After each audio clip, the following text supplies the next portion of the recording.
இயேசுவை நாவாலே என்றும் பாடு.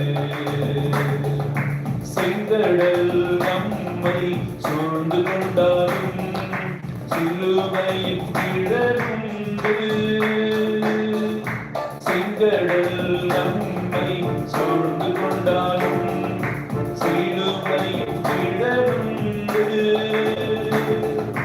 பாடிடுவோம் துதித்திடுவோம் பாதைகள் கிடைத்துவிடும்.